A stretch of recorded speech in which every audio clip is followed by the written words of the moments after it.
Nós vamos falar hoje sobre as nossas escolhas alimentares. O que a gente escolhe comprar, preparar, comer, em quais circunstâncias. E essa reflexão acho que vai ajudar a buscar um estado de saúde melhor, uma integração melhor do nosso viver, do nosso caminhar, das coisas que a gente pode potencialmente fazer a partir dos combustíveis que a gente coloca dentro do nosso corpo.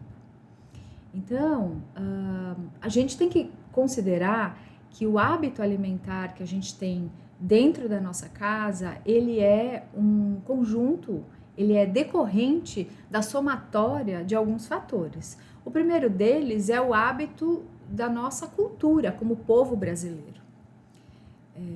O segundo é dos nossos pais ou de quem cuidou da gente, quais eram as estruturas alimentares a partir das regiões do país que os nossos pais e os nossos ancestrais, nossos avós vieram, que isso vai passando de geração por geração. A gente pode, por exemplo, pensar como que a gente pode influenciar nossos filhos, nossos netos, nossos sobrinhos, as pessoas que estão ao nosso redor, né? Então a gente tem o país como cultura, as nossas famílias e, obviamente, as influências externas do mercado de alimentos, essa força que exerce sobre a gente na hora da gente escolher determinadas coisas. Claro que temos componentes aí de preços, de disponibilidade de comida, mas também componentes emocionais na hora que a gente vai escolher. E aí eu queria trazer uma reflexão que é bem de senso comum, né? Como é que o brasileiro, de forma geral, se alimenta. Então, a gente tem, no café da manhã, por exemplo, o clássico, cafezinho preto ou um café com leite, um pingado, um pãozinho na chapa ou um pãozinho de sal, um pãozinho francês, um pãozinho d'água, dependendo da região do país, ele é chamado de um jeito, mas é o famoso pão francês com manteiga, com margarina. Isso é bem clássico, né, da gente encontrar na maioria das casas ou em muitos lares, nas padarias, onde muita gente para tomar o seu café da manhã. Na hora do almoço, o que é comum do brasileiro comer? O clássico arroz com feijão está presente na maioria dos lares, né? Assim, de norte a sul do país, arroz e feijão é uma escolha bem presente. As carnes estão muito presentes na nossa cultura. A gente é numa cultura que fomos colonizados por um país que consome carne. Nós temos na nossa base, na base da nossa economia, a pecuária. Então, consumir carne é importante do ponto de vista de PIB, né, de economia. Então, temos as questões culturais e questões, inclusive, econômicas. E de paladar também, né? Então, arroz, feijão e carne é meio que algo muito comum de ter nos pratos. Aí, batata frita, batata cozida, purê de batata, são também encontrados com frequência. E aí o prato fica meio pálido, né? Tem pouca presença de verduras, legumes, quando muito tem uma folhinha de alface, uma rodelinha de tomate e olhe lá. Para o jantar, como é que o brasileiro se alimenta, né? Pode ser igual ao almoço, pode ser igual ao café da manhã, podem ser algumas dessas opções que aparecem na tela agora, macarrão pronto, o clássico macarrão com molho de tomate, lanchinho, pizza, alimentos que a gente pede por esses deliveries aí. De forma geral, esta constituição do hábito do brasileiro, da maioria das pessoas, ela é pobre em verduras, em legumes, em frutas, às vezes tem intervalos muito longos sem se alimentar. Então, isso pode trazer algumas consequências para a nossa saúde. Então, refletir acerca dessas escolhas básicas, né, que a gente aprende como cultura, que a gente aprende como família, né, nos núcleos familiares, o impacto que isso pode ter na nossa saúde, na saúde das gerações que a gente pode influenciar direta ou indiretamente.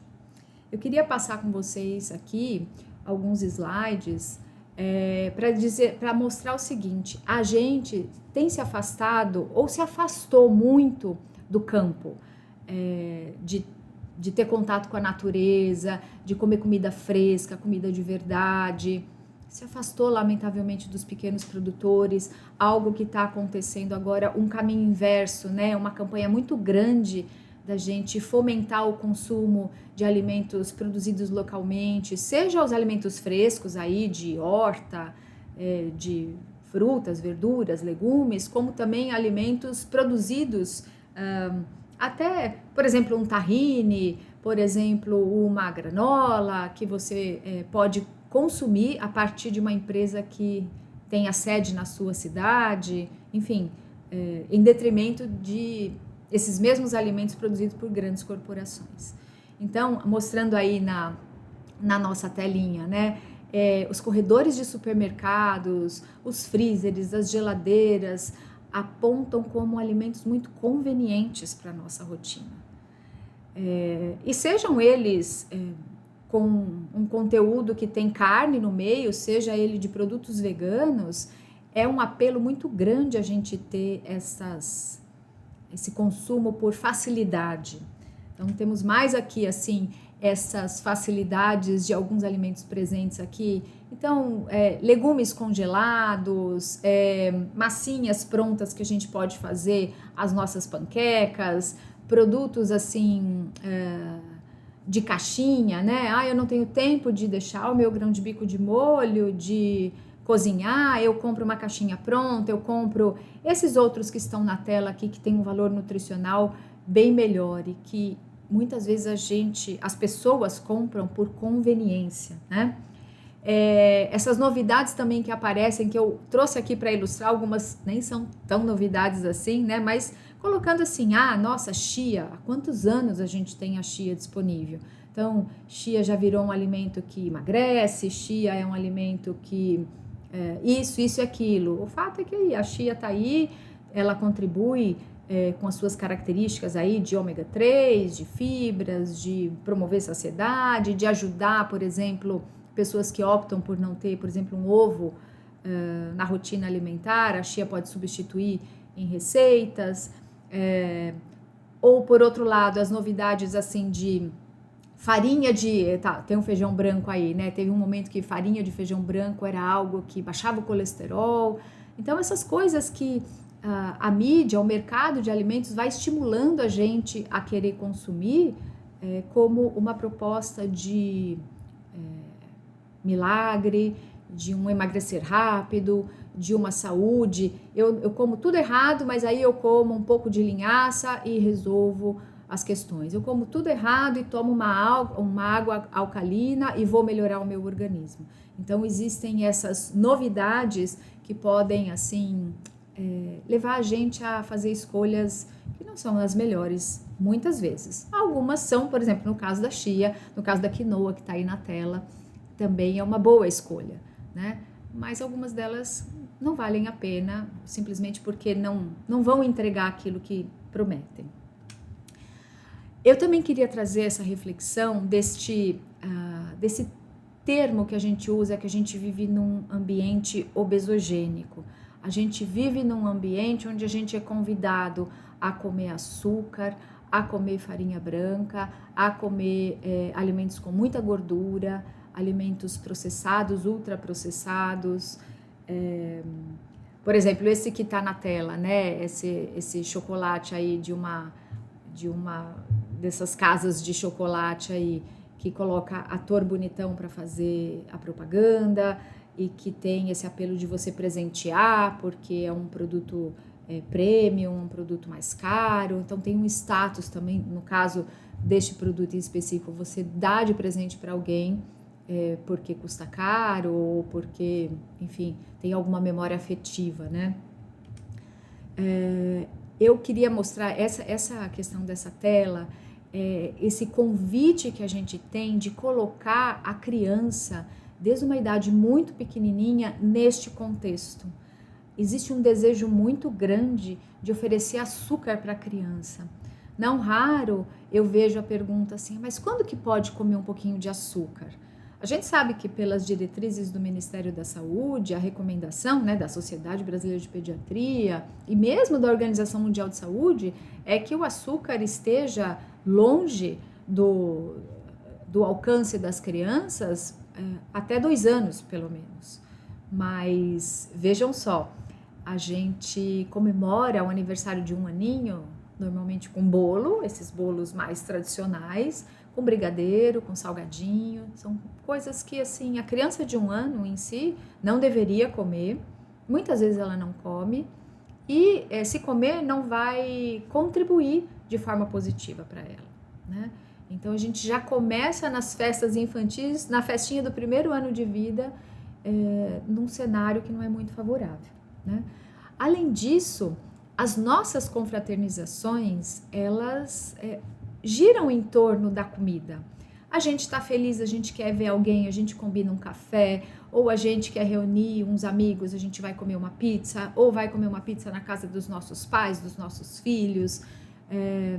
A gente gira esses encontros em torno de comidas, normalmente de comidas de baixo valor nutricional. Não tem problema a gente comer esse tipo de alimento uma vez ou outra. A questão é usar isso.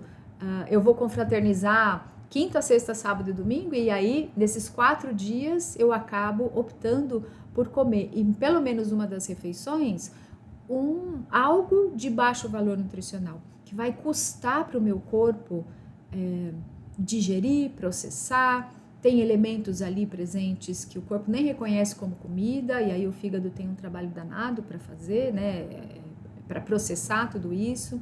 Então, comida processada, comida muito do tipo comida rápida, esses junk foods, né, como se chama, bebidas alcoólicas, são coisas muito comuns aí nessas confraternizações, happy hours e tudo mais. Então, essas seriam alguns contextos que eu gostaria de trazer como reflexão.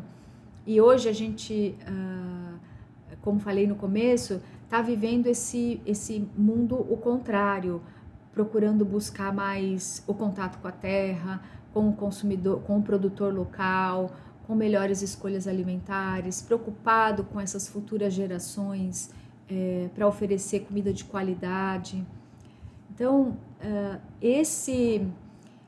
essa série de vídeos aqui é um convite a essas reflexões, é um convite a essa caminhada, a conhecer o que você escolhe comprar, por que você escolhe comprar, por que você prepara desse jeito, como você poderia preparar para ser diferente, como que a gente pode explorar sabores, texturas, cores, aromas, que implicações isso tem para a nossa saúde individual, para a saúde do planeta, para a sustentabilidade da nossa vida aqui na Terra.